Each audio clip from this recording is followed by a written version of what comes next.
Las luces de neón del casino Royal Palace parpadeaban con una intensidad agresiva, un asalto visual de magentas y dorados que contrastaba violentamente con la oscuridad que sentía en mi pecho a las 11:30 de la noche. El aire estaba viciado, una mezcla de perfume barato, alcohol añejo y la electricidad estática de la desesperación ajena.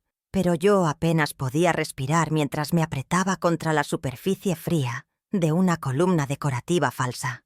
Mis manos, que durante 35 años habían sostenido bisturís y vendajes con precisión quirúrgica, ahora temblaban incontrolablemente al sujetar mi teléfono móvil con la lente rota, intentando enfocar a través del bullicio de la sala. A 10 metros de distancia, en el centro de ese templo de la codicia, estaba la razón de mi vigilia. Mi yerno, Esteban Luján, el hombre que juró proteger a mi hija, comportándose como el rey de un imperio de humo y mentiras. Esteban lucía una euforia grotesca, esa clase de felicidad maníaca que solo da el dinero fácil que no te ha costado ni una gota de sudor ganar. Golpeaba la mesa de fieltro verde con la palma abierta, riendo a carcajadas con la boca demasiado abierta, mientras sus dedos jugueteaban con una pila obscena de fichas moradas, cada una valorada en $500. Esas fichas no eran solo plástico, eran el techo de mi vejez, eran mi seguridad, y él las lanzaba al centro del tablero como si fueran confeti en un carnaval. Su traje, el que mi hija le compró para las entrevistas de trabajo a las que nunca iba, se veía arrugado y manchado, pero su arrogancia estaba intacta, brillando más que las lámparas de araña que colgaban sobre su cabeza, ajeno a que su suegra lo observaba desde las sombras. De repente, levantó su copa vacía hacia un camarero que pasaba, con un gesto tan imperioso que me revolvió el estómago. Su voz, potente y arrastrada por el alcohol, cortó el murmullo constante de las máquinas tragamonedas y las conversaciones apagadas de los jugadores. «Vecinos, sírveme otro whisky rápido», gritó, asegurándose de que la mesa lo escuchara. «Que hoy la suerte la paga mi querida suegra». Las risas de los desconocidos a su alrededor fueron como bofetadas en mi rostro. No sabían que estaban brindando con el dinero de una jubilada. No sabían el origen de esa suerte. Para ellos, Esteban era un jugador exitoso en una racha ganadora. Para mí, era la confirmación visual de una traición que me helaba la sangre más que el aire acondicionado del local. Mi mente, en un acto de autodefensa, superpuso la imagen actual con la de hace apenas 4 horas. A las 7 de la tarde, ese mismo hombre estaba arrodillado en el umbral de mi puerta, con los ojos rojos e hinchados, llorando lágrimas que ahora sé que eran de cocodrilo. Sollozaba diciendo que el seguro médico no cubría la cirugía de apéndice de mi nieto Tomás, que era una emergencia de vida o muerte, que necesitaba el dinero ya. Yo sentí su angustia como propia, porque Tomás es mi vida. No cuestioné, no dudé. Corrí a mi habitación, moví la cama y saqué la caja fuerte para entregarle todo lo que tenía. Ahora, al verlo reír con el vaso de whisky en la mano, entendí que no había apéndice inflamado, ni hospital, ni urgencia. Solo había vicio. Sobre la mesa, peligrosamente cerca de un charco de condensación de su bebida, descansaba la prueba irrefutable de mi estupidez y de su crimen. El sobre manila amarillo. Hace unas horas estaba abultado, pesado, lleno de la dignidad de una vida de trabajo.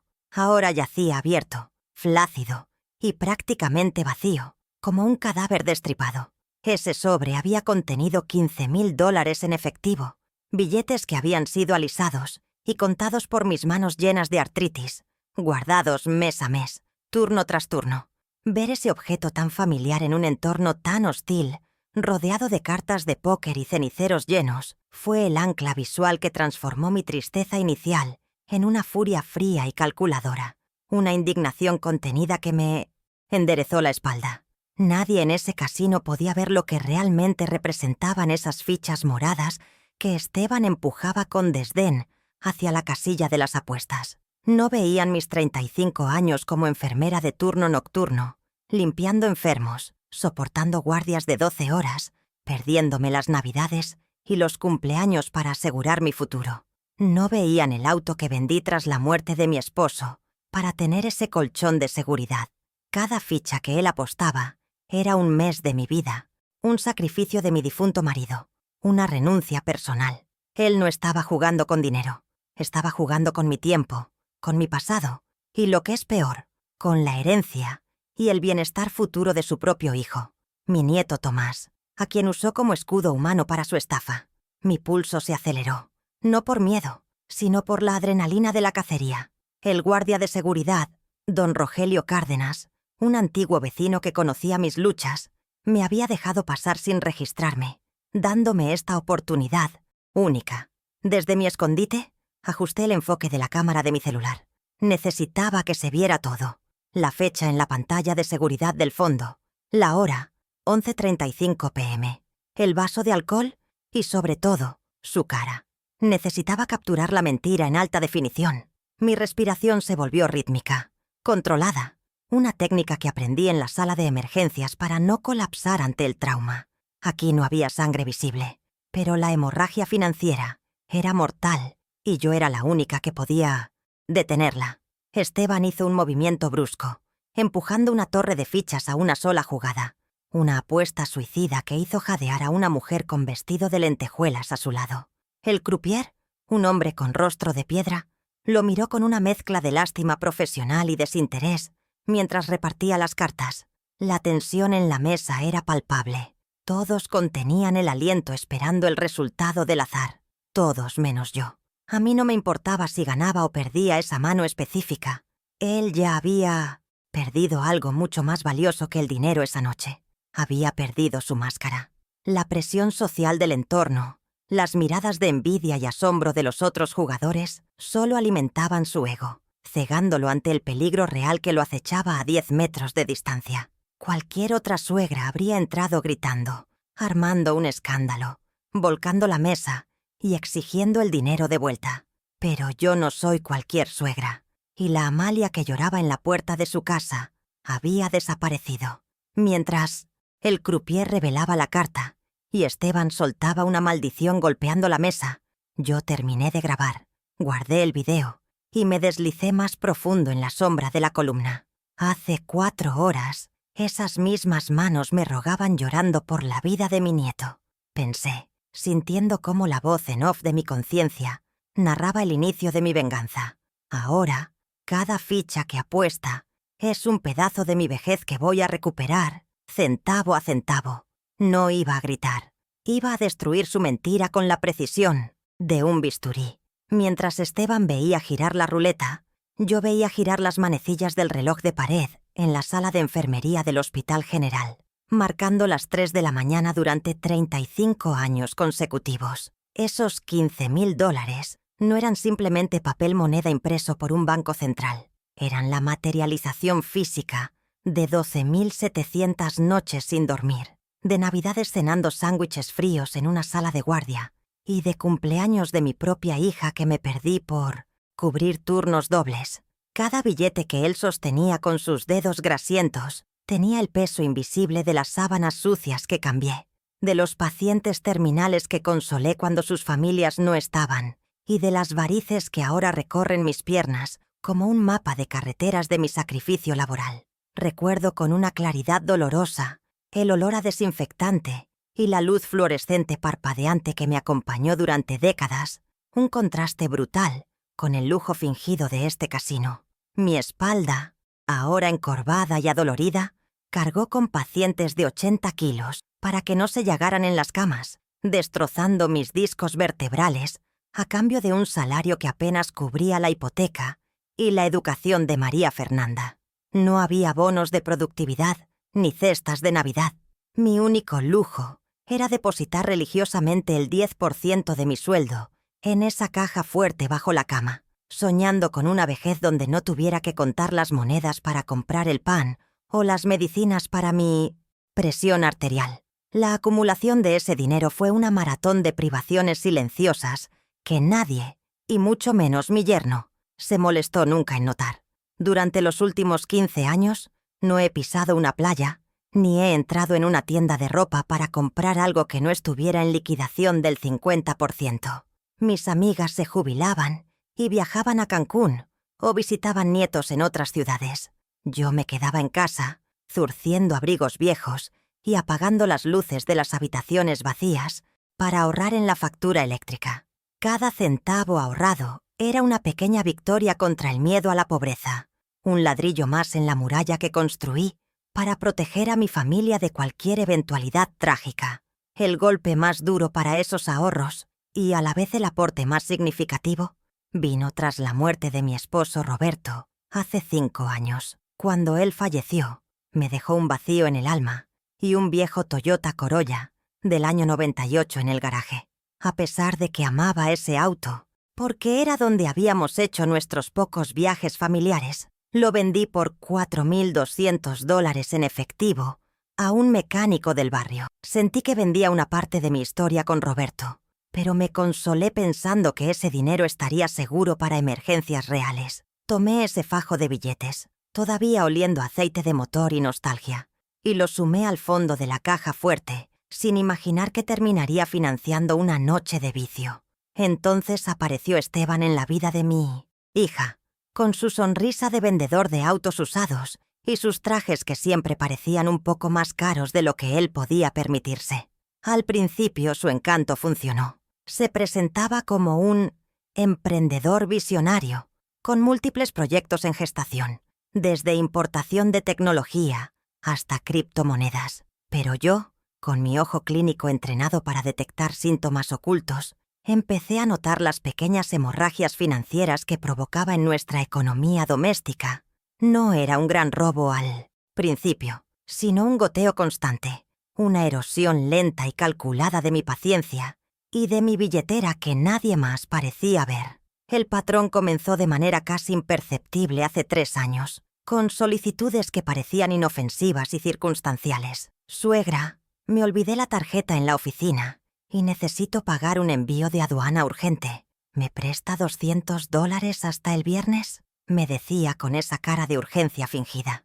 Yo se los daba, sacando de mi monedero lo que tenía para el mercado de la semana. El viernes llegaba y pasaba, y el lunes siguiente, y el dinero nunca regresaba. Cuando me atrevía a cobrarle, él se reía como si fuera una broma de mal gusto, diciendo que estaba esperando una transferencia grande y que no me preocupara por cambio chico.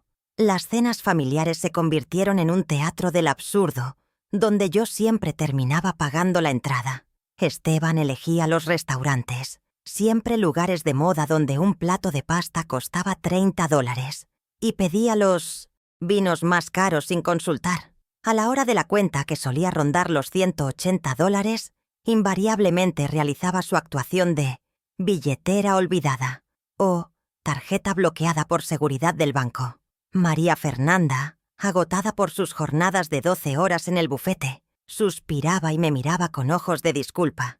Yo pagaba para no humillar a mi hija en público, mientras él palmeaba mi espalda diciendo: «La próxima invito yo, doña Amalia, no se preocupe».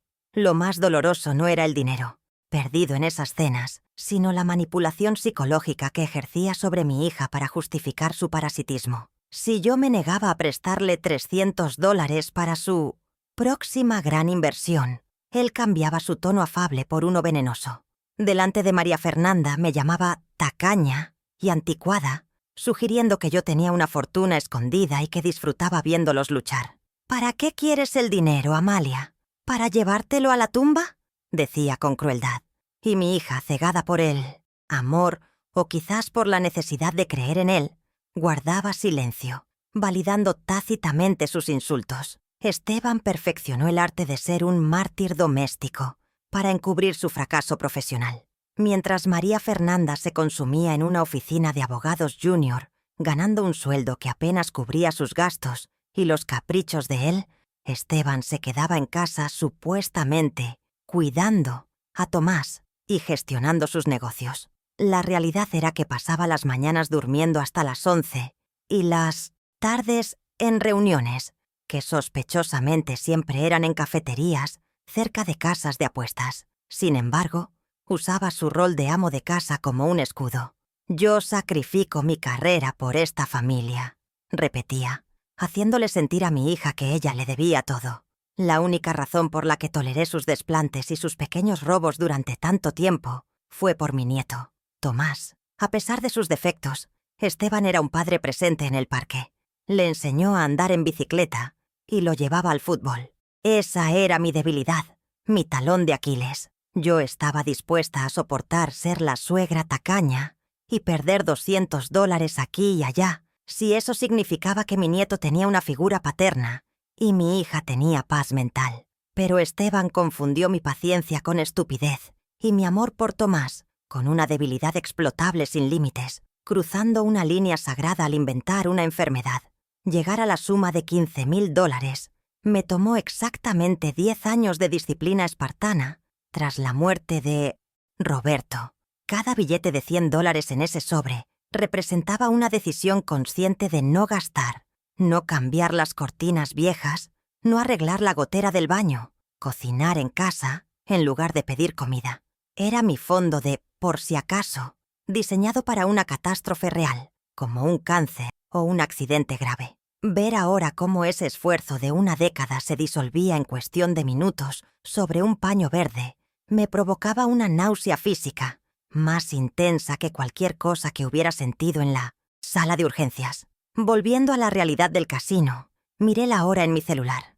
11:42 p.m. Habían pasado apenas 12 minutos desde que empecé a observar, y él ya había perdido lo que a mí me costaba 6 meses de pensión acumular.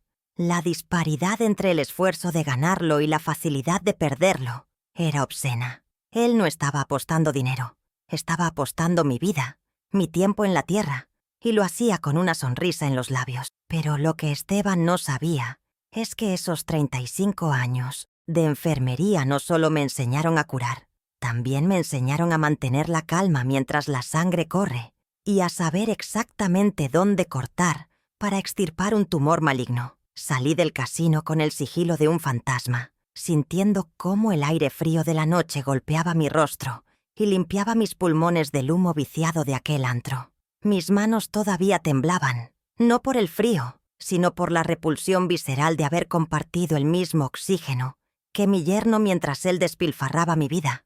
Me refugié en la soledad de mi viejo coche, aparcado en una esquina oscura del estacionamiento, lejos de las luces neón que prometían fortunas falsas. Antes de encender el motor, tomé mi teléfono y realicé la primera acción táctica de mi contraataque. Subí el video que acababa de grabar a la nube y me lo envié por correo electrónico a mí misma. No podía correr el riesgo de que Esteban me descubriera y borrara la única prueba visual que tenía de su traición en tiempo real. Asegurar esa evidencia digital fue el primer candado que cerré en torno a su cuello. Una vez asegurado el video, mi mente analítica de enfermera tomó el control, exigiendo verificar la coartada médica paso a paso. Esteban había montado una escena perfecta de padre angustiado, alegando que Tomás estaba siendo preparado para una cirugía de apéndice urgente en el Hospital Central. Aunque mis ojos acababan de ver la verdad en la mesa de ruleta, necesitaba la confirmación oficial, el registro frío y duro de su mentira. Marqué el número de la recepción de urgencias del hospital, un número que conocía de memoria tras décadas de servicio, y puse la llamada en altavoz mientras activaba la grabadora de voz de mi celular. El tono de espera sonó 3 veces, cada uno aumentando mi ritmo cardíaco, hasta que una voz cansada y familiar contestó al otro lado de la línea. «Servicio de urgencias. Buenas noches. ¿En qué puedo ayudarle?», dijo la recepcionista. Reconocí la voz de Clara, una antigua compañera de turno. «Hola, Clara. Soy Amalia Robles. Perdona la hora», dije forzando un tono de abuela preocupada pero serena. «Estoy un poco confundida. Mi yerno me dijo que trajeron a mi nieto, Tomás Luján, hace unas 4 horas por una apendicitis. No he recibido noticias y estoy muy nerviosa. ¿Podrías confirmarme si ya entró a quirófano?». Hubo un silencio breve, seguido por el sonido inconfundible de teclas siendo golpeadas con rapidez en un teclado mecánico.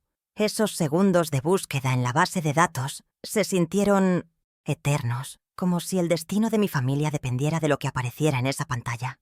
«Amalia, qué gusto oírte, aunque sea en estas circunstancias», respondió Clara con suavidad. «Déjame revisar bien. Luján, Tomás, 8 años». El tecleo se detuvo abruptamente. «Amalia, no tengo ningún ingreso con ese nombre en las últimas 24 horas. Ni en urgencias pediátricas ni en planta.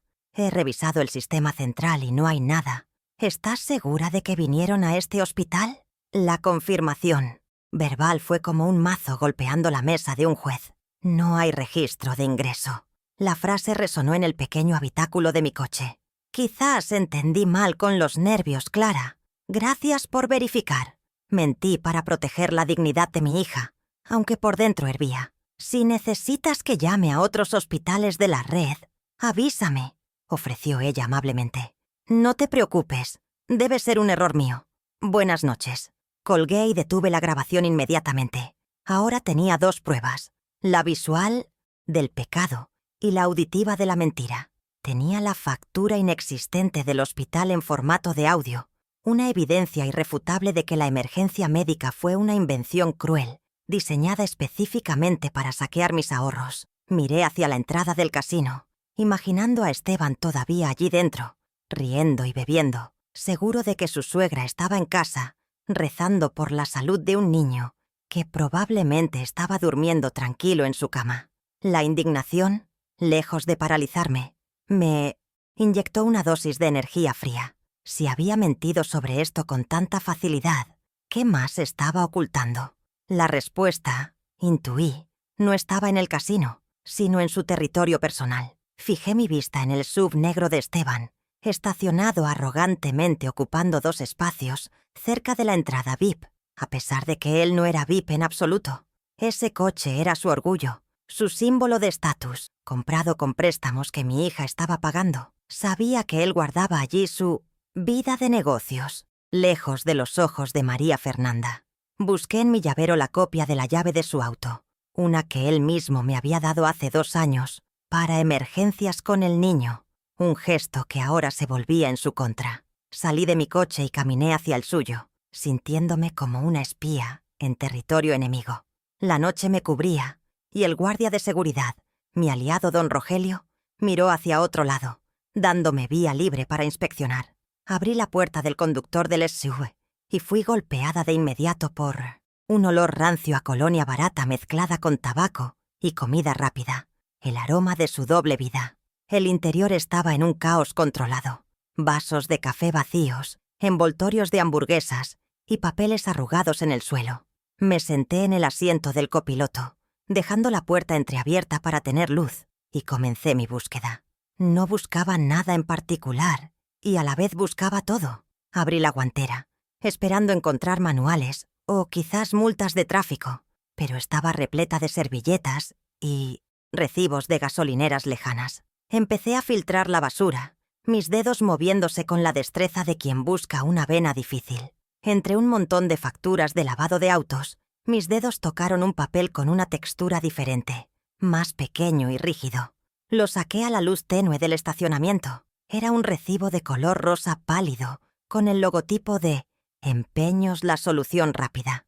Mis ojos se entrecerraron para leer la letra pequeña impresa con matriz de puntos. La fecha era de hace exactamente 2 semanas. El artículo descrito: anillo de oro blanco, 18 quilates, diamante corte princesa. El valor del préstamo, $2.500. Sentí un vuelco en el corazón al reconocer la descripción. No era cualquier joya. Era el anillo de bodas de mi hija, la única pieza de valor real que ella poseía. Recordé vívidamente la escena de hace 10 días. María Fernanda llorando en la cocina, buscando desesperadamente su anillo, culpándose por haberlo perdido en el gimnasio o en la oficina. Esteban la había consolado, abrazándola y diciéndole: «No te preocupes, amor. Las cosas materiales van y vienen. Lo importante es que estamos bien». ¡Qué cinismo tan monstruoso! Él mismo lo había robado de su joyero y lo había empeñado por una fracción de su valor para financiar, sin duda, otra noche de juego. Saqué mi teléfono y tomé 3 fotos nítidas del ticket de empeño, asegurándome de que el número de contrato y la fecha fueran perfectamente legibles. Esta prueba dolería más que el dinero. Era una traición sentimental directa al corazón de mi hija. Guardé el ticket exactamente donde lo encontré, enterrado bajo las servilletas sucias. No podía llevármelo todavía.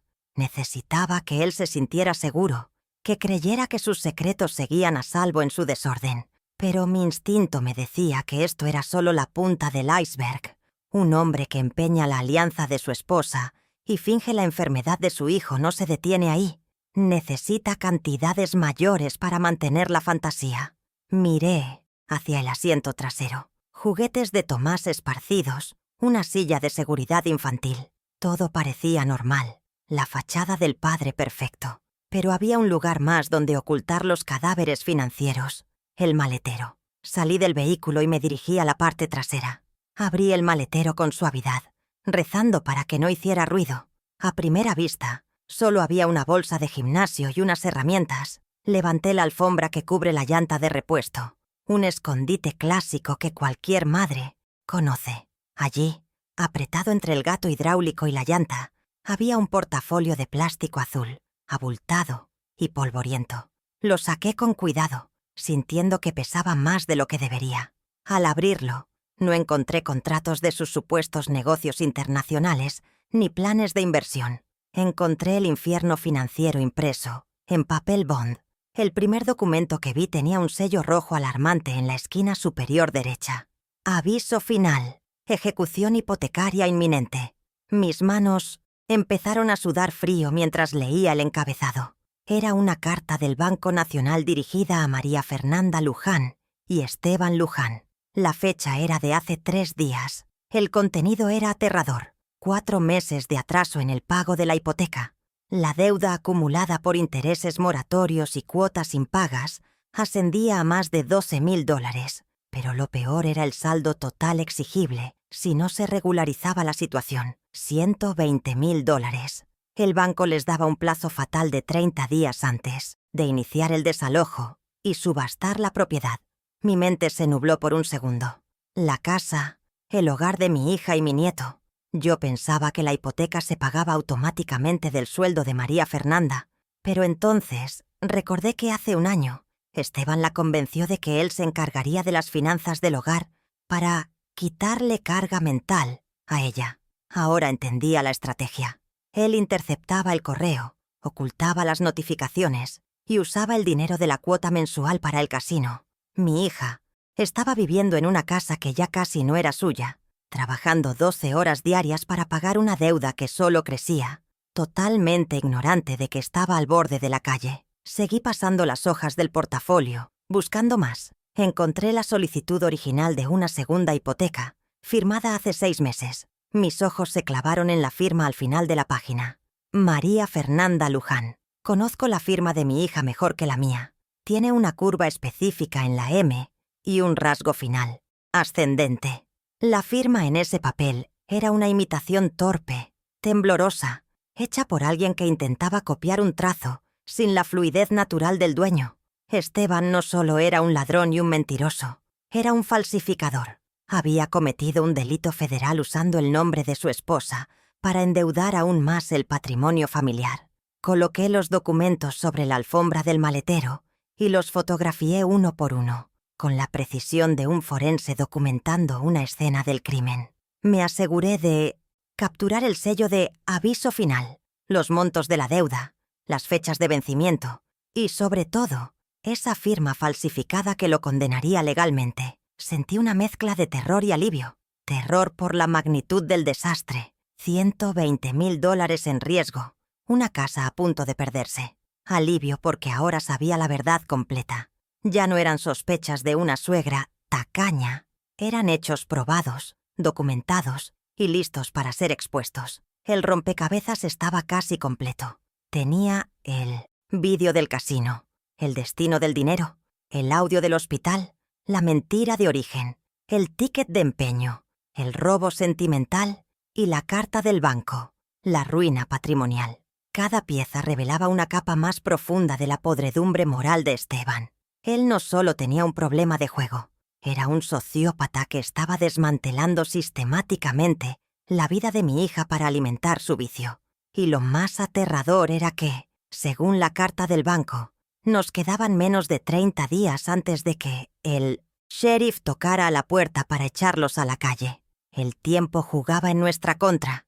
Guardé todo tal y como estaba, asegurándome de que el portafolio quedara oculto bajo la alfombra y la bolsa de gimnasio en su posición original. Cerré el maletero con un clic suave que sonó como el martillo de un revólver preparándose para disparar. Miré hacia el casino una última vez. Esteban seguía allí, probablemente pidiendo otro whisky, ajeno a que su suegra acababa de realizar una auditoría forense completa de su vida en menos de 20 minutos. Él creía que tenía el control, que yo era una anciana ingenua que le había regalado sus ahorros. No sabía que acababa de armar a su peor enemiga. Regresé a mi coche, sentándome en el asiento del conductor y respirando hondo para calmar las náuseas. La realidad de la situación me golpeó con fuerza. $15,000 eran una pérdida dolorosa, sí, pero recuperables con tiempo. Perder la casa era una catástrofe irreversible, y falsificar la firma de su esposa era cárcel. Tenía que actuar rápido, pero no podía ser impulsiva. Si confrontaba a Esteban ahora, él lo negaría, inventaría excusas, manipularía a María Fernanda, o peor, huiría dejándola con la deuda. Necesitaba un plan quirúrgico. Necesitaba acorralarlo de tal manera que no tuviera escapatoria. Revisé las fotos en mi celular una vez más para asegurarme de que estaban nítidas. La pantalla iluminaba mi rostro en la oscuridad del auto. Esos píxeles eran mi munición. Miré la hora.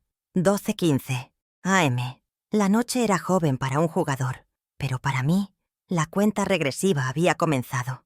Mañana no sería un día de lamentos, sería un día de estrategia. Tenía que consultar a un abogado, verificar el estado real de la propiedad en el registro, y lo más difícil de todo, preparar el escenario para que mi hija viera la verdad con sus propios ojos, sin que yo pareciera la villana. Arranqué el motor de mi viejo coche. El sonido ronco del escape rompió el silencio del estacionamiento.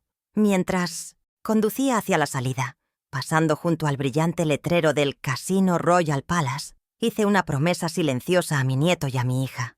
Esteban había apostado contra la casa y había perdido, pero todavía no lo sabía. Yo iba a ser la encargada de cobrarle esa deuda y no aceptaría pagos parciales. Mi mente ya estaba tejiendo los hilos del siguiente paso. El plan silencioso que convertiría su aniversario de bodas en su juicio final. La enfermera había salido del turno. Ahora entraba la ejecutora. Llegué a casa cerca de la 1 de la madrugada, moviéndome por el pasillo con la ligereza de una sombra para no despertar a mi hija. Mi cuerpo pedía a gritos derrumbarse sobre la cama, pero mi mente estaba en estado de alerta máxima, procesando la artillería de pruebas que acababa de recolectar. Me senté frente a mi vieja computadora de escritorio, esa que Esteban siempre despreciaba por lenta, y comencé a organizar mi arsenal digital.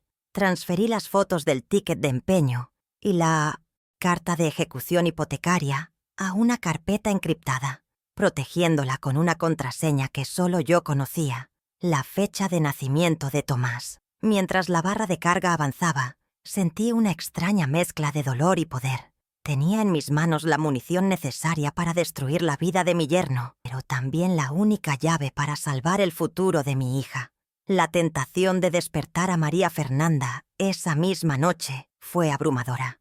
Imaginé entrar en su cuarto, encender la luz y mostrarle las fotos del casino, sacudiéndola de su ceguera amorosa. Sin embargo, la prudencia me detuvo en el umbral de su puerta. Si lo hacía ahora, entre el sueño y la confusión, Esteban tendría la ventaja del caos emocional. Podría inventar una excusa rápida, decir que estaba invirtiendo para pagar la operación, o que yo había manipulado las imágenes. No, un depredador como él necesitaba ser expuesto sin margen de error, en un escenario donde no tuviera dónde esconderse. Decidí esperar 48 horas. La cena de su 5º aniversario de bodas sería el día después de mañana. El escenario perfecto para una ejecución pública. Pasé el resto de la noche en vela, sentada en mi sillón reclinable con una taza de té que se enfrió entre mis manos, calculando la magnitud del daño financiero. $15,000 de mis ahorros, 2.500 del anillo de bodas y 120.000 de la hipoteca fraudulenta. Sumé mentalmente los intereses, las penalizaciones y los costos legales.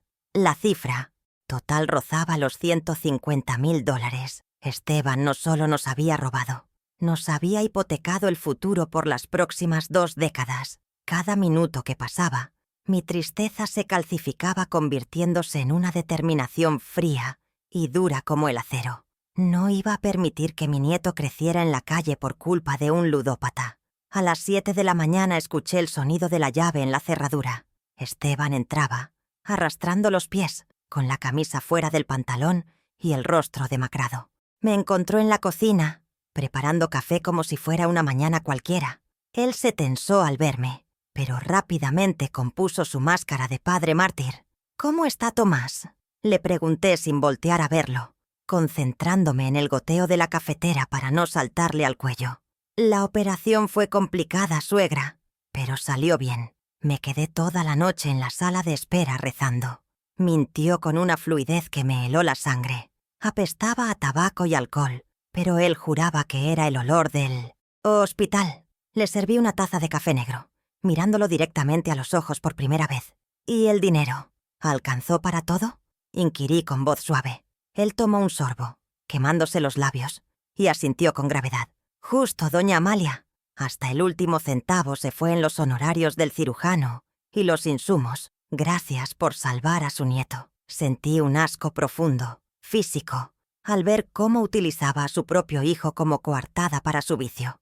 «Lo importante es que Tomás está bien», respondí, cerrando el tema. Sabía que él interpretó mi calma como sumisión. Se fue a dormir, creyéndose victorioso, sin saber que acababa de confirmar su sentencia. Mi primera parada esa mañana fue la escuela primaria Benito Juárez. Necesitaba la validación física de que mi nieto no estaba en una cama de hospital entubado, sino viviendo su vida de niño de 8 años. Llegué a las 8 en punto, justo a la hora del recreo. Me acerqué a la reja del patio, buscando entre los uniformes azules. Allí estaba Tomás corriendo detrás de un balón de fútbol, riendo con sus amigos, completamente sano y vital. Verlo correr sin dolor, sin ninguna cicatriz de apendicectomía reciente, fue el alivio más grande de mi vida y, al mismo tiempo, la prueba definitiva de la monstruosidad de su padre. Saqué mi teléfono y grabé un video de 30 segundos. Tomás metiendo un gol, celebrando con los brazos en alto, la fecha y hora del colegio, visibles en un reloj digital al fondo del patio. La validación, día 2, 8:00 AM, pensé, marcando mentalmente el paso 2 de mi plan.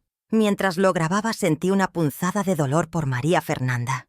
Ella creía que su hijo estaba en recuperación en casa de una tía, otra mentira que Esteban le había tejido para mantenerla alejada y trabajando. La crueldad de aislar a una madre de su hijo sano para cubrir una estafa era un nivel de maldad que yo desconocía. Con la prueba de vida asegurada, el siguiente paso era legal. A las 2 de la tarde tenía una cita con el licenciado Méndez, un notario de confianza y viejo amigo de la familia, que había tramitado las escrituras de mi casa hace años. Necesitaba entender la situación jurídica de la hipoteca antes de soltar la bomba. Entré a su despacho con el sobre manila, ahora conteniendo las impresiones de las fotos que tomé en el maletero. Méndez, un hombre canoso y serio, ajustó sus gafas mientras examinaba la imagen de la aviso final del banco y la firma falsificada de mi hija en el contrato de préstamo. El silencio en el despacho se alargó durante minutos tensos, solo roto por el zumbido del aire acondicionado. Méndez levantó la vista, con el rostro grave. «Amalia, esto es gravísimo. La firma es una falsificación burda, pero legalmente el banco tiene un documento que los vincula. Si no se actúa ya, la ejecución es inminente. Tienen menos de 25 días efectivos antes del embargo», sentenció. Sus palabras confirmaron mis peores temores. La casa estaba en la cuerda floja, pero entonces me dio la clave estratégica. Si María Fernanda demuestra que no firmó, puede paralizar el proceso por fraude, pero tiene que denunciar a Esteban penalmente. No hay término medio. Esa era la encrucijada. Para salvar la casa, mi hija tendría que enviar a su marido a la cárcel. No podía haber perdón ni segundas oportunidades. Le pedí a Méndez que redactara un borrador de demanda por fraude y falsificación de documentos y una revocación de poderes inmediata.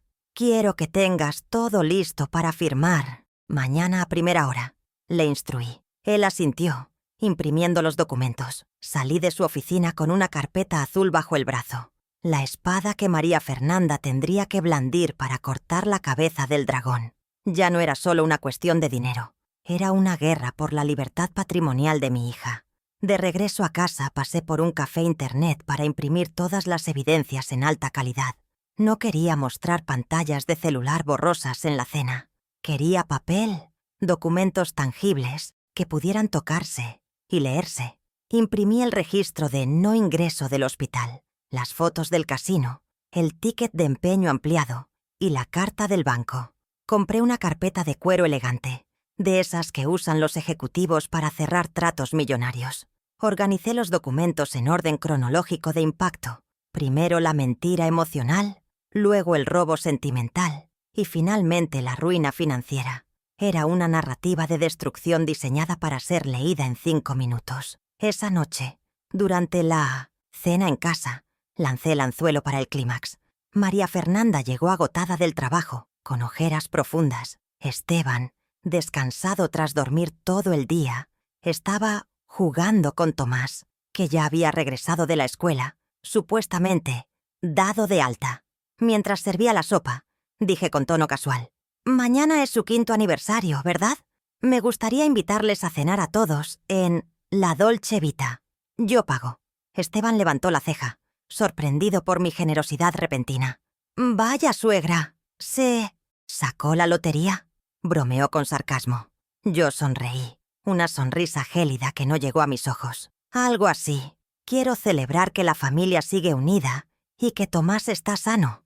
Tengo un regalo especial para ustedes». Esteban mordió el anzuelo al instante. Su ego no le permitía sospechar que la vieja tacaña pudiera estar tramando algo. Aceptó encantado, sugiriendo que invitáramos también a sus padres y a un par de amigos suyos, inversores, para que vieran lo bien que le iba.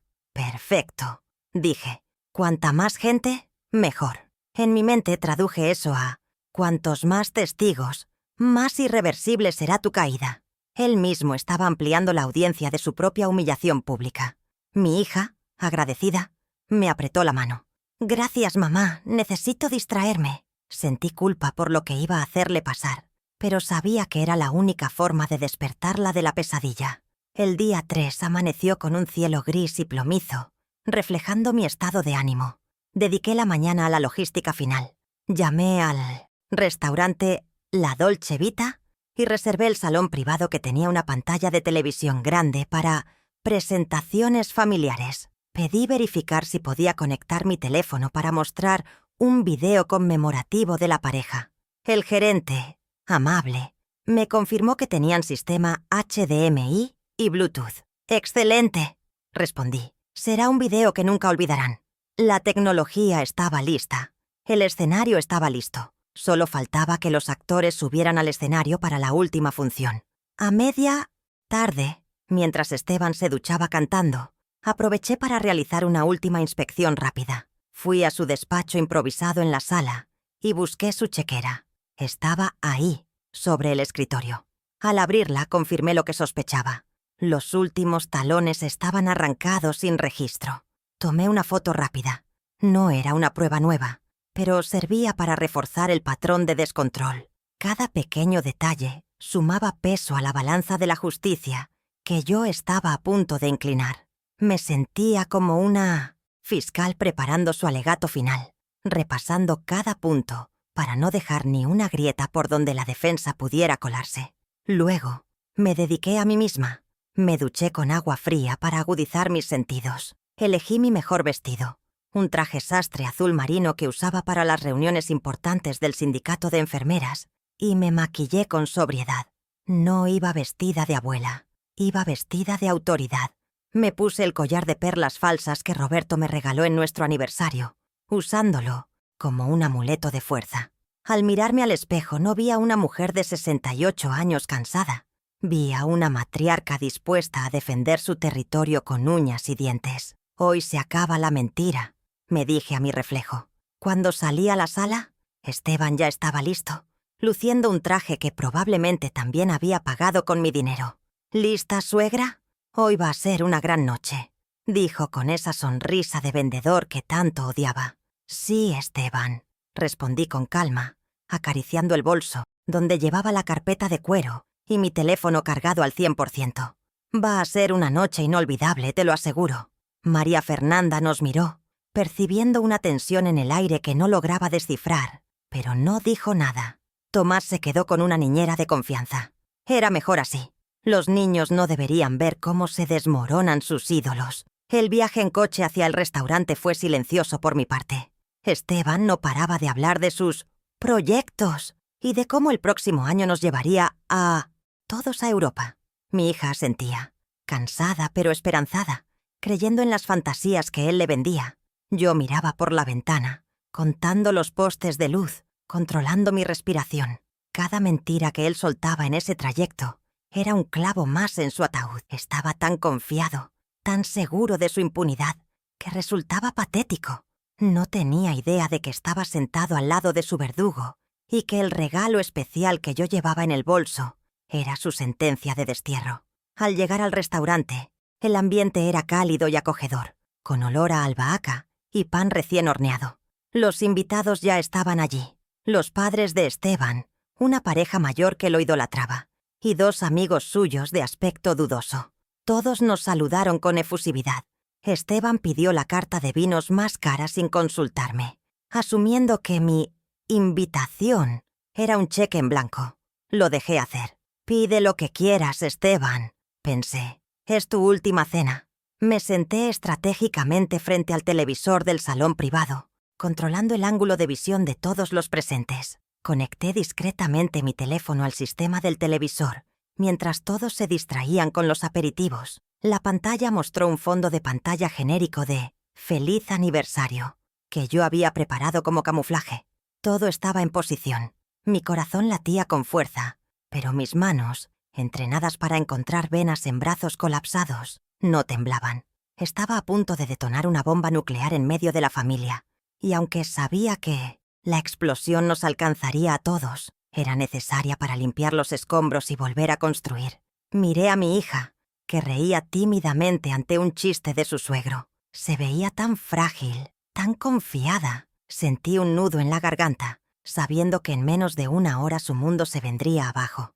Pero era preferible un dolor agudo y curativo ahora que una gangrena lenta que terminara dejándola en la calle y sin futuro. Tomé un sorbo de agua, aclaré mi garganta y esperé el momento preciso. Cuando llegaran los platos principales, cuando Esteban estuviera en su punto máximo de euforia etílica, entonces, y solo entonces, daría la señal. La trampa estaba armada, el cebo estaba puesto, y la presa estaba a punto de morder. El ambiente en el salón reservado de la Dolce Vita estaba cargado de una opulencia artificial que encajaba perfectamente con la farsa de Esteban. Los invitados habían llegado puntuales, sus padres, don Héctor y doña Marta, dos ancianos que miraban a su hijo como si fuera el Mesías de las finanzas, y dos supuestos socios de inversión, tipos de trajes brillantes y miradas esquivas que parecían más interesados en el buffet que en la celebración. Esteban se movía entre ellos como un pavo real, palmoteando espaldas y soltando risotadas estridentes que rebotaban en las paredes forradas de madera caoba. Yo me mantuve en un segundo plano, observando la dinámica desde mi esquina estratégica, sintiendo cómo el peso de la carpeta de cuero en mi regazo me anclaba a la realidad mientras ellos flotaban en una burbuja de mentiras que estaba a punto de estallar. Cuando llegó el momento de ordenar, Esteban ni siquiera miró los precios. Con un gesto grandilocuente, pidió 2 botellas de Barolo de la Reserva Especial, cuyo costo alcancé a vislumbrar en la carta. $180 cada una, para celebrar la vida y la abundancia, proclamó, guiñándole un ojo a los inversores. Sentí una punzada en el estómago, no de hambre, sino de rabia contenida. Ese vino, tinto, oscuro y denso, se pagaría literalmente con el sudor de mis guardias nocturnas. Cada sorbo que darían sería una transfusión de mi seguridad financiera hacia su ego inflado. Sin embargo, no protesté. Dejé que se llenara la copa, sabiendo que cuanto más alto subiera en su pedestal de arrogancia, más estrepitosa y definitiva sería su caída cuando yo le cortara las alas. La conversación giró inevitablemente hacia los negocios de Esteban. Los dos socios, a quienes presentó como magnates de la importación, le preguntaban con insistencia velada sobre la liquidez de un proyecto reciente.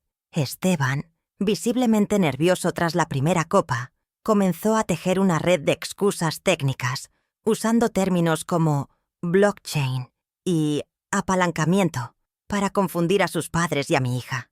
María Fernanda lo miraba con admiración, asintiendo sin entender, confiando ciegamente en la inteligencia de su esposo. Fue en ese momento cuando decidí lanzar mi primera flecha, una pequeña prueba de fuego para medir su resistencia antes del ataque final. ¿Y ese apalancamiento del que hablas, Esteban, es tan volátil como la ruleta? ¿O es una inversión segura? Pregunté con una inocencia fingida, removiendo mi té helado. El silencio que siguió a mi pregunta fue breve pero significativo. Los socios intercambiaron miradas rápidas. La palabra ruleta pareció activar una alarma en sus cabezas de tiburones prestamistas. Esteban se rió, una risa nerviosa y demasiado aguda. ¡Ay, suegra! Siempre con sus chistes antiguos. Los mercados financieros no son un casino. Aquí se gana con inteligencia, no con suerte, respondió, intentando ridiculizarme frente a la mesa. «Claro», repliqué suavemente, clavando mis ojos en los suyos, aunque a veces la línea entre la inteligencia y la suerte se borra cuando uno apuesta lo que no es suyo, ¿verdad? Su sonrisa se congeló por un milisegundo. Fue una microvictoria. Por primera vez en la noche, el miedo asomó detrás de su máscara de triunfador. Para desviar la atención, Esteban cambió bruscamente de tema y se dirigió a sus padres, adoptando su papel favorito, el de padre sacrificado. Lo importante es que Tomás está fuera de peligro. No saben lo que sufrí anoche en el hospital, viendo a mi hijo conectado a tantas máquinas, dijo, poniendo una mano sobre el hombro de María Fernanda, quien le apretó la mano con cariño. Sus padres suspiraron conmovidos. «Eres un santo, hijo», murmuró doña Marta. La mentira era tan grotesca, tan detallada en su falsedad, que sentí la necesidad física de intervenir. Como enfermera, no podía permitir que bastardeara el sufrimiento real de los pacientes con su teatro de cuarta categoría. «Es curioso que menciones las máquinas, Esteban», interrumpí con voz clínica, la misma que usaba para dar malas noticias a los familiares en la sala de espera, porque para una apendicitis simple, en un niño de 8 años, el protocolo estándar es laparoscopia y recuperación en planta, no terapia intensiva con máquinas. ¿Hubo alguna complicación que no nos contaste? ¿Una peritonitis, tal vez? Esteban palideció. No esperaba que yo cuestionara los detalles técnicos. Sí, bueno. Los médicos temían una infección generalizada. Fue preventivo, balbuceó, secándose el sudor de la frente con una servilleta de tela. «Qué extraño», continué, apretando la tuerca, «porque esta mañana pasé por la escuela y vi a Tomás jugando fútbol en el recreo. Para haber tenido una infección generalizada hace 12 horas, tiene una recuperación milagrosa. Deberíamos llamar al Vaticano». La mesa se quedó en un silencio sepulcral. María Fernanda frunció el ceño, confundida. «¿Fuiste a la escuela, mamá? Tomás me dijo que estaba descansando». Esteban intervino atropelladamente. «Seguro viste a otro niño, Amalia. Con tu vista ya no distingues bien. Además, le di el alta voluntaria para que no perdiera clases. Es un niño fuerte». La excusa era patética, pero sirvió para sembrar la primera semilla de duda real en la mente de mi hija. Los inversores ya no comían. Miraban a Esteban con ojos calculadores, oliendo la debilidad como sangre en el agua. Uno de ellos, un hombre con una cicatriz en la ceja, preguntó con voz ronca: «Luján, ¿el dinero del que hablamos está seguro? Porque si hay problemas médicos, entendemos, pero el negocio es el negocio». Esteban se apresuró a llenarles las copas, temblando ligeramente. «Todo está perfecto, señores. De hecho, mi suegra aquí presente nos ha dado un regalo muy generoso que inyectará liquidez a la familia». Me miró con desesperación, implorando tácitamente que yo sacara un cheque o dinero en efectivo de mi bolso para salvarlo de sus acreedores. Esa fue la señal que necesitaba. Él creía que mi regalo era su salvación financiera, su rescate. No tenía idea de que era su condena. Así es, dije poniéndome de pie lentamente. He traído algo que aclarará todas las cuentas pendientes de esta familia. Pero no es dinero, Esteban. El dinero, como bien sabes, se va rápido, en las manos equivocadas. Lo que traigo es algo mucho más valioso. La verdad. Saqué mi teléfono y lo conecté al cable HDMI que colgaba discretamente detrás del televisor. La pantalla negra cobró vida con un parpadeo estático, reflejando los rostros tensos de los comensales como un espejo distorsionado. María Fernanda me miró con preocupación. «Mamá, ¿qué vas a hacer? No es el momento para tus videos de fotos antiguas». Su voz tenía un tono de súplica. Quería una noche perfecta, sin dramas. Me dolió ignorarla, pero era necesario. «Hija, confía en mí. Este video es muy actual. De hecho, es de las últimas 48 horas. Creo que todos, especialmente los socios de Esteban, merecen ver dónde está realmente el talento financiero de este hombre». Esteban intentó levantarse, intuyendo el desastre. «Basta, Amalia. Si estás senil, siéntate. No arruines mi aniversario». Su agresividad repentina rompió la fachada de buen anfitrión. «Siéntate tú, Esteban», ordené con una autoridad que nunca había usado con él. Una voz de mando forjada en situaciones de vida o muerte. «Tú has hablado durante 5 años. Has mentido, has pedido, has apostado. Ahora te vas a callar y vas a mirar la pantalla. Y si intentas desconectarla, tengo copias de todo esto enviadas automáticamente al correo de María Fernanda y a la policía». La mención de la policía lo paralizó a mitad de camino. Se desplomó en su silla, blanco como un papel. Los inversores cruzaron los brazos, esperando el espectáculo. Sabían que el dinero no aparecería, pero la curiosidad morbosa los mantuvo anclados a las sillas. El ambiente cambió drásticamente. De una cena de celebración pasamos a un tribunal improvisado. El aire se volvió pesado, irrespirable. Puse la carpeta de cuero sobre la mesa, con un sonido seco y definitivo. «Antes de empezar», dije mirando a los padres de Esteban, «quiero que sepan que intenté evitar esto, pero su hijo cruzó una línea que no tiene retorno». Doña Marta se llevó la mano a la boca, asustada. Esteban miraba la pantalla negra con terror puro, como si supiera exactamente qué imagen ibas a aparecer. Estaba acorralado, sin salida, rodeado por las consecuencias de sus propios actos. Tomé el control remoto con mano firme. No había vuelta atrás. La pequeña victoria de haberlo silenciado y expuesto sus contradicciones médicas era solo el aperitivo.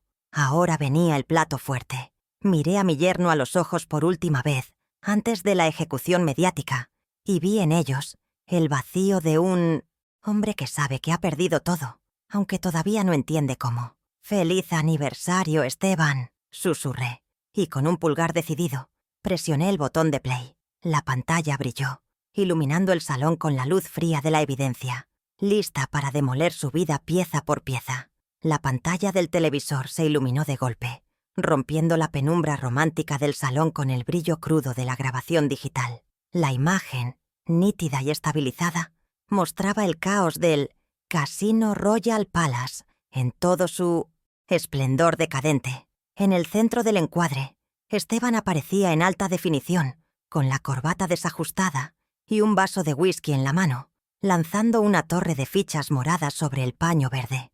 El audio, que subía al máximo volumen, resonó con una claridad hiriente. «Sírveme otro whisky, que hoy la suerte la paga mi suegra». Su risa, grabada hacía apenas 48 horas, rebotó contra las paredes del restaurante como una bofetada sonora, congelando el aire que respirábamos. La reacción en la mesa fue inmediata y devastadora. El sonido de los cubiertos contra la porcelana cesó al instante, reemplazado por un silencio sepulcral que pesaba toneladas. Los padres de Esteban, don Héctor y doña Marta, miraban la pantalla con la boca abierta, incapaces de procesar que ese hombre borracho y despilfarrador fuera su hijo santo. Los supuestos inversores, que segundos antes devoraban la pasta, se detuvieron con el tenedor en el aire, intercambiando miradas de reconocimiento Cínico. Ellos conocían ese comportamiento, sabían reconocer a un ludópata cuando lo veían, y sus rostros se endurecieron al comprender que no había ningún negocio legítimo allí. María Fernanda estaba petrificada, con los ojos clavados en la imagen de su marido apostando. Pude ver cómo su cerebro intentaba desesperadamente buscar una explicación lógica, alguna forma de negar lo que sus sentidos le gritaban. «¿Qué es esto, Esteban?», susurró con un hilo de voz, temblando. En la pantalla, la cámara hizo un zoom digital hacia la mesa, mostrando el sobre manila amarillo vacío junto a su bebida. Era el mismo sobre que ella me había visto entregarle, llorando en la puerta de nuestra casa. La conexión visual fue brutal. El dinero de la cirugía convertido en fichas de plástico en tiempo real. Esteban reaccionó con la violencia de una alimaña acorralada. Se puso de pie de un salto, tirando su silla hacia atrás, con un estruendo que hizo girar las cabezas de los comensales de las mesas cercanas. «¡Eso es falso! ¡Es un montaje!», gritó, señalando la televisión con un dedo acusador. «Es inteligencia artificial. Hoy en día cualquiera puede hacer un deepfake. Tu madre está loca. Quiere destruirnos». Su defensa era moderna, predecible y patética. Intentaba usar la tecnología como escudo, apostando a la ignorancia tecnológica de los presentes para sembrar una duda razonable. Pero yo estaba preparada para esa jugada. Sin decir una palabra, saqué mi teléfono y presioné la segunda pista de audio, superponiéndola al video silenciado. La voz metálica y profesional de Clara, la recepcionista del hospital, llenó la sala. «No tengo ningún ingreso con ese nombre en las últimas 24 horas, ni en urgencias pediátricas, ni en planta». La contradicción fue letal. Mientras el Esteban del video reía, la realidad hospitalaria lo desmentía. «La tecnología puede falsificar caras, Esteban», dije con voz calmada, cortando su histeria. «Pero no puede borrar los registros de admisión de un hospital federal». El color huyó del rostro de mi yerno, dejándolo con una palidez cerosa. Sus padres bajaron la mirada, avergonzados hasta la médula. La mentira sobre la salud de su nieto era un pecado que ni siquiera el amor filial podía perdonar. María Fernanda se llevó las manos a la cara, ahogando un sollozo seco. «Me dijiste que estabas en la sala de espera, que le sostenías la mano», gimió ella, sintiendo el dolor de la traición doméstica más que la pérdida financiera. La imagen del padre abnegado se disolvió, dejando al descubierto al manipulador narcisista. Aprovechando su aturdimiento, lancé la segunda oleada del ataque. Abrí la carpeta de cuero y deslicé sobre el mantel blanco una fotografía impresa en alta resolución, ampliando el tamaño de una carta de baraja. «¿Reconoces esto, hija?», pregunté suavemente. Era la foto del ticket de empeño rosa pálido. Los detalles eran innegables. Anillo de oro blanco, diamante corte princesa. La fecha, hace 2 semanas. El monto, $2.500. No era un gráfico de bolsa ni un contrato complejo. Era la prueba tangible del robo de su intimidad. María Fernanda tomó la foto con manos temblorosas. Instintivamente, miró su dedo anular desnudo, donde solía estar la joya. «Me dijiste que lo había perdido yo, que era una descuidada», murmuró, levantando la vista hacia Esteban con una mezcla de horror y furia creciente. «Me consolaste cuando lloré por perderlo. Me hiciste sentir culpable durante días. Esa crueldad psicológica, ese gaslighting emocional, fue lo que finalmente rompió el dique de su paciencia. No era solo dinero, era sadismo». Esteban intentó balbucear buscando una salida. «Amor, fue una inversión temporal. Necesitaba liquidez rápida para duplicarlo y comprarte uno mejor». Los inversores en la mesa soltaron una risa corta y despreciativa. Se pusieron de pie al unísono, limpiándose las bocas con las servilletas de tela. «Luján, nos hiciste perder el tiempo. No tienes un centavo», dijo el de la cicatriz. Sin despedirse salieron del reservado, dejándolo solo, despojado de su estatus social fingido frente a sus padres y su esposa. Su audiencia, Vibe, lo había abandonado. Ahora que estaba socialmente desnudo, era el momento del golpe de gracia. Saqué el último documento, el más pesado, el que tenía el sello rojo de «Urgente». «Los anillos se recuperan, Esteban», dije, elevando el tono para que todos escucharan bien. Pero las casas no.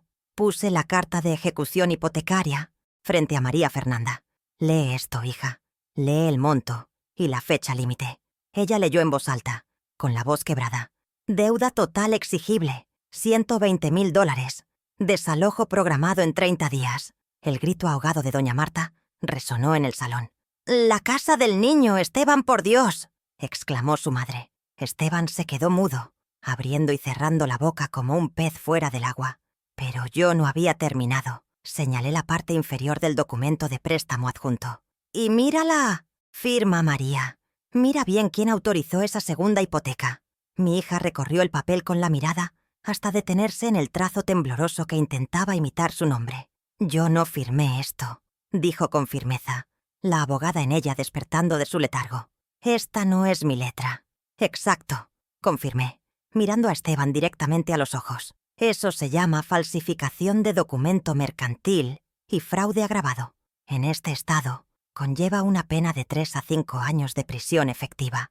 La mención de la cárcel fue la estocada final. Esteban miró a su alrededor, buscando un aliado, pero solo encontró miradas de repulsión. Sus padres lloraban en silencio. Su esposa lo miraba con el odio frío de quien ha sido subestimada.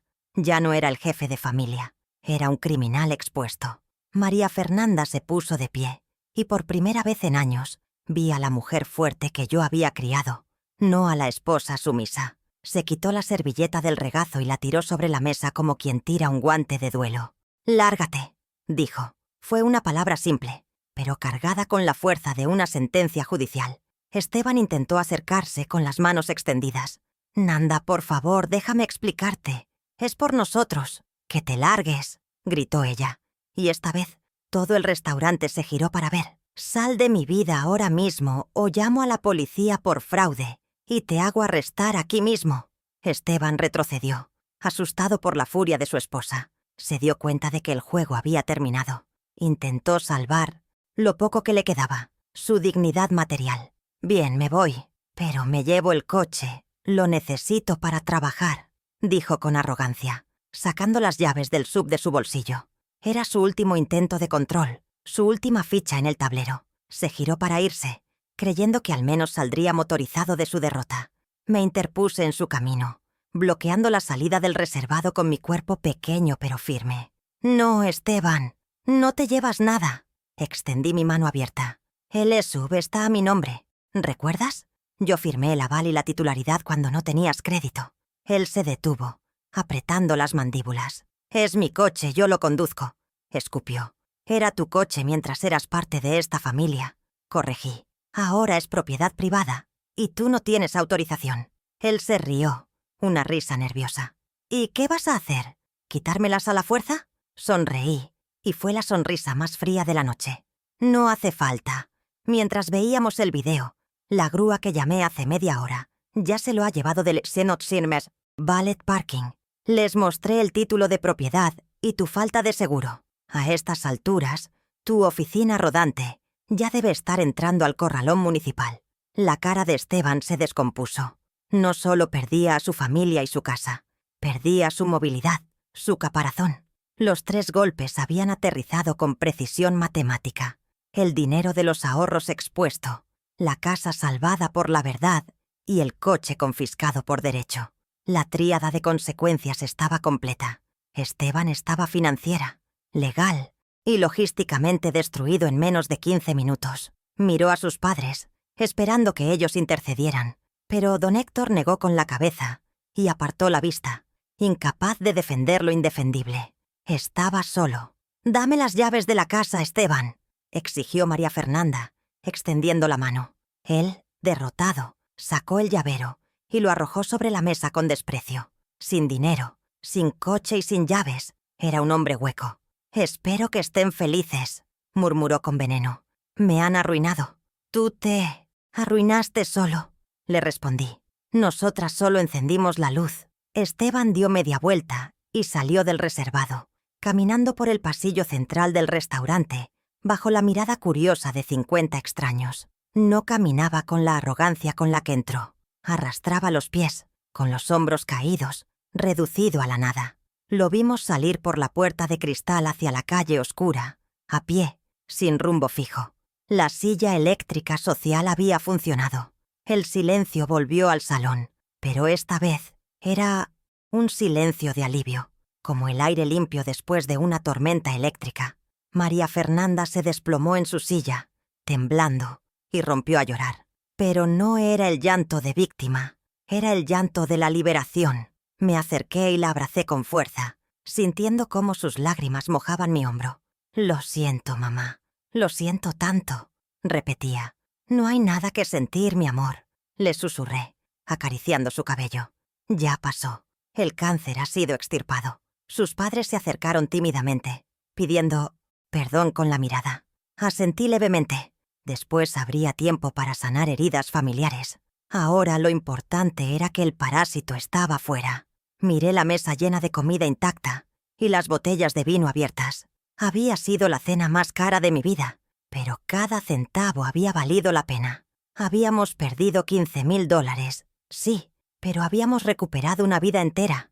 Mi hija estaba a salvo, mi nieto tenía techo, por ahora, y yo había recuperado mi dignidad. «Llama al cerrajero de mi estación. «Emergencia, mamá», dijo María Fernanda de repente, secándose las lágrimas y levantando la barbilla. «Quiero cambiar la combinación esta misma noche». Sonreí. Mi hija había vuelto. «Yo me encargo», respondí. La noche aún no terminaba, pero la pesadilla sí. Esteban Luján era historia. Nosotras éramos el futuro. Esa misma noche, mientras la ciudad dormía ajena a nuestra tormenta doméstica, el sonido del taladro eléctrico de un cerrajero de urgencia se convirtió en la música más dulce que había escuchado en años. Cambiar la combinación de la puerta principal no fue solo una medida de seguridad física, fue un ritual de purificación para nuestra casa. Observé cómo el técnico desmontaba el viejo cilindro, ese que Esteban había abierto tantas veces, llegando de madrugada con aliento a alcohol, y lo reemplazaba por uno nuevo de alta seguridad. Cuando la nueva llave giró en la cerradura con un clic sólido y metálico, sentí que cerraba un portal a una dimensión de caos. María Fernanda dormía en el sofá, agotada por el llanto, pero por primera vez en meses, su sueño era profundo, sin los sobresaltos de quien espera una mala noticia o una mentira más al despertar. A la mañana siguiente, la luz del sol entró en la sala con una claridad diferente, iluminando el polvo que se levanta tras una batalla.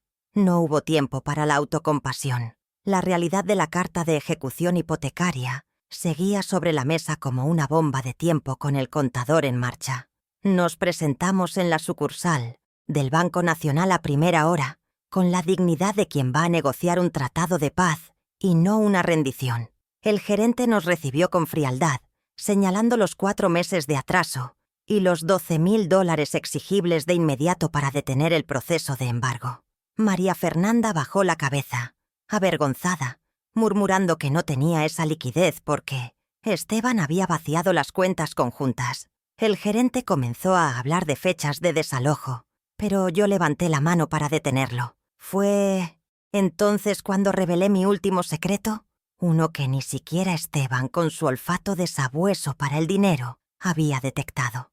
Durante años, además de la caja fuerte bajo la cama, había mantenido una pequeña cuenta de inversión a plazo fijo, olvidada intencionalmente, producto de la venta de unas tierras áridas que heredé de mis padres hace décadas. No era una fortuna, eran apenas $13,000, mi fondo para un asilo digno cuando ya no pudiera valerme por mí misma. Sin que me temblara el pulso, firmé el cheque de caja y lo deslicé por el escritorio de caoba. «Aquí tiene los atrasos y los intereses, señor gerente», dije con voz firme. «La casa no se vende. Mi nieto no duerme en la calle». Ver la cara de alivio de mi hija valió cada centavo de mi futura seguridad. Al salir del banco con el comprobante de pago en la mano y la amenaza del desalojo neutralizada, María Fernanda me abrazó en medio de la acera, llorando de nuevo, pero esta vez de gratitud. «Te lo voy a devolver, mamá.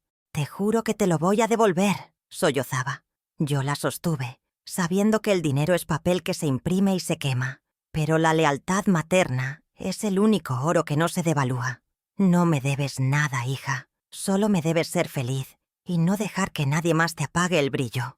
le respondí. Ese día, la deuda financiera se saldó, pero el vínculo entre nosotras se blindó con acero. La recuperación legal fue tan rápida y cortante como mi intervención en la cena. María Fernanda, recuperando su instinto de abogada leona, redactó la demanda de divorcio por causal de conducta deshonrosa y gestión fraudulenta del patrimonio conyugal. También solicitó una medida cautelar para recuperar el control total de su salario, notificando a recursos humanos de su empresa para que revocaran cualquier autorización previa que Esteban tuviera. Fue empoderador verla llamar a los bancos, a las tarjetas de crédito y a los servicios, cortando uno a uno los tentáculos económicos de su marido. En menos de una semana, Esteban pasó de ser el administrador de la casa a ser un fantasma financiero sin acceso a un solo centavo de nuestra familia. De Esteban supimos poco, y siempre a distancia. Se refugió en casa de sus padres, quienes, avergonzados por la evidencia pública del video, lo obligaron a buscar un trabajo real en un almacén de carga para pagar sus propias deudas de juego. Intentó llamar un par de veces, llorando y prometiendo cambios, pero María Fernanda ya estaba vacunada contra sus lágrimas de cocodrilo. La línea de crédito emocional se cerró, Esteban, le dijo en una llamada breve y final, antes de bloquear su número para siempre. Sin el coche, sin la casa y sin la tarjeta de su esposa, su arrogancia se desinfló como un globo pinchado. Se convirtió en una anécdota triste, un ejemplo de lo que sucede cuando la ambición supera al talento. La rutina en casa se transformó radicalmente, pasando del caos impredecible a una paz monástica y sanadora. Ya no había cenas en restaurantes de lujo, pagadas con crédito, pero había guisos caseros que sabían a gloria porque se comían sin miedo. Tomás, mi nieto, dejó de preguntar por su padre con el tiempo, entendiendo con la sabiduría intuitiva de los niños que la ausencia de tensión era mejor que la presencia de una figura tóxica. Yo volví a mis crucigramas y a mis tardes de té, pero ahora con la satisfacción del deber cumplido. No tenía ahorros, es cierto, estaba financieramente en cero, pero me sentía más rica que nunca al ver a mi hija llegar del trabajo tarareando y no suspirando. Establecimos nuevas reglas de convivencia financiera, basadas en la transparencia absoluta. Se acabaron los secretos y las cajas fuertes ocultas. Ahora teníamos un presupuesto familiar en una hoja de Excel que revisábamos juntas cada domingo.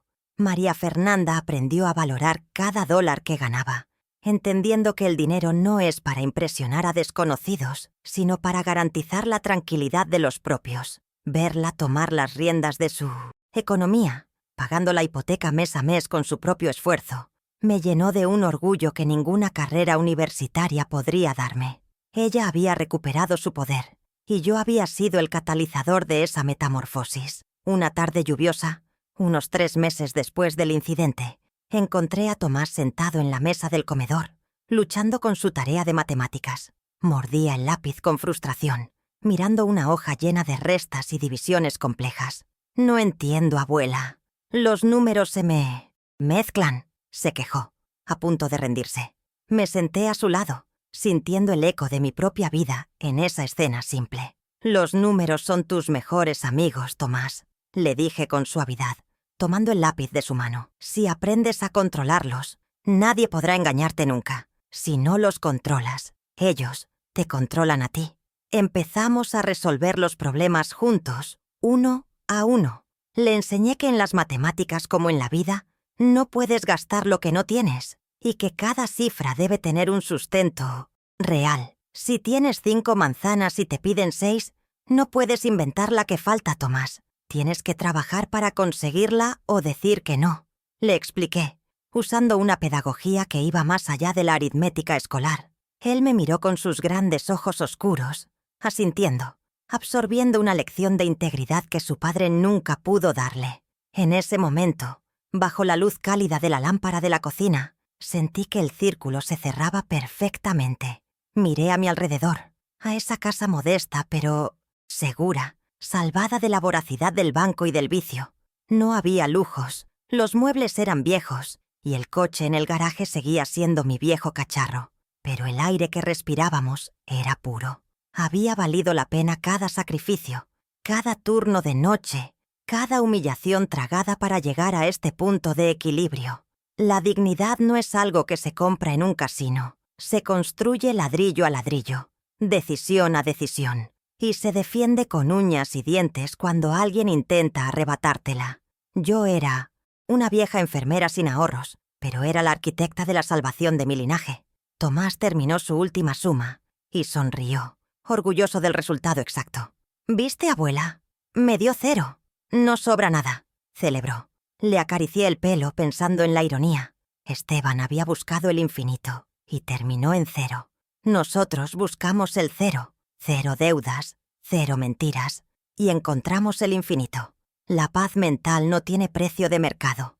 Mientras mi hija entraba por la puerta, trayendo olor a lluvia y a libertad, supe que mi trabajo como madre y abuela estaba completo. Había limpiado la herida, suturado el corte y asegurado la recuperación del paciente. Cerré el cuaderno de matemáticas de mi nieto y me quité las gafas, sintiendo el peso de los años, pero también la ligereza de la conciencia tranquila.